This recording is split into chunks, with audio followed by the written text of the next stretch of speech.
ಭಾಗ 8. ತರುವಾಯ ರಾಮಕುಮಾರನು ಆಗಾಗ್ಗೆ ಜಗನ್ಮಾತೆಯ ಪೂಜೆಯನ್ನು ತಮ್ಮನಿಗೆ ವಹಿಸಿ ತಾನು ರಾಧಾಗೋವಿಂದನ ಪೂಜೆಗೆ ಹೋಗುತ್ತಿದ್ದನು. ಇದು ಮಥುರನಾಥನ ಕಣ್ಣಿಗೂ ಒಂದೆರಡು ಸಾರಿ ಬಿತ್ತು. ಆತನು ಗದಾಧರನನ್ನು ಜಗನ್ಮಾತೆಯ ಅರ್ಚಕನಾಗುವಂತೆ ಕೇಳಿಕೊಂಡನು. ಅದಕ್ಕೆ ಗದಾಧರನು, ಮಹಾಶಯ, ನನಗೆ ಪೂಜೆಯ ವಿಧಾನವೇ ಸರಿಯಾಗಿ ಬರುವುದಿಲ್ಲ. ಹೀಗಿರಲು ಶಾಸ್ತ್ರೀಯವಾಗಿ ಮಾಡಬೇಕಾದ ಪವಿತ್ರ ಕಾರ್ಯವು ನನ್ನಿಂದ ಹೇಗೆ ತಾನೇ ಸಾಗುವುದು ಎಂದನು.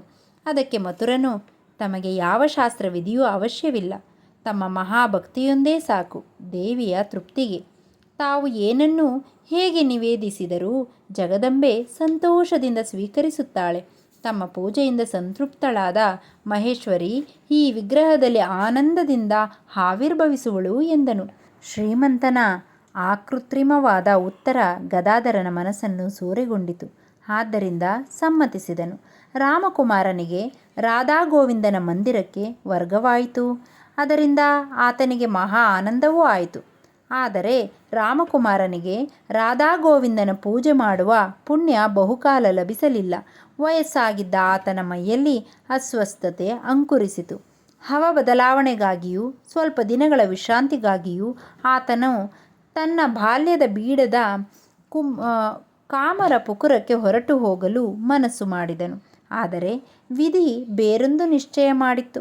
ಕಲ್ಕತ್ತೆಯ ಬಳಿಯ ಒಂದು ಊರಿಗೆ ಯಾವುದೋ ಕಾರ್ಯಗೌರವದಿಂದ ಹೋದವನು ಹಠಾತ್ತನೆ ಕಾಲವಾದನು.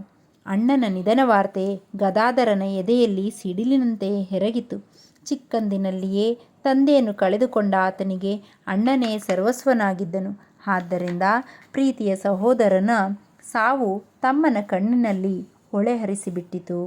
ಲೋಕದ ನಶ್ವರತೆಯಲ್ಲಿದ್ದ ನಂಬುಗೆ ಮತ್ತೂ ದೃಢತರವಾಯಿತು. ಜನನ ಮರಣ ಸುಖ ದುಃಖಗಳನ್ನು ಉತ್ತರಿಸಿ ಆನಂದ ಅಮೃತವನ್ನು ಸವಿಯದಿದ್ದರೆ ಮಾನವ ಜನ್ಮ ವ್ಯರ್ಥವೆಂದು ತೋರಿತು. ಈಶ್ವರ ಪರವಾದ ವ್ಯಾಕುಲತೆ ನೂರ್ಮಡಿಯಾಯಿತು. ಚಿಂತೆ ಅಗಾಧವಾಯಿತು. ಸಾಹಸ ಕಂಕಣಧಾರಿಯಾಯಿತು. ಮಹಾಹಂಸವು ಪರ್ವತೋಪಮ ಭೀಷಣ ತರಂಗಮಯವಾದ ಅನಂತವಾದ ಸರ್ವದಾ ವಿಕ್ಷುಬ್ಧ ಸಂಸಾರ ಸಮುದ್ರವನ್ನು ಹಾರಿ ದಾಟಲೆಂದು ತನ್ನ ಶ್ವೇತ ವಿಶಾಲ ಪಕ್ಷವಿಸ್ತಾಲನೆ ಗೈದು ಮಹಾಯಾತ್ರೆಗೆ ಸಿದ್ಧವಾಯಿತು. ಇಲ್ಲಿಗೆ ಉದಯ ಅಧ್ಯಾಯ 1 ಮುಗಿಯಿತು.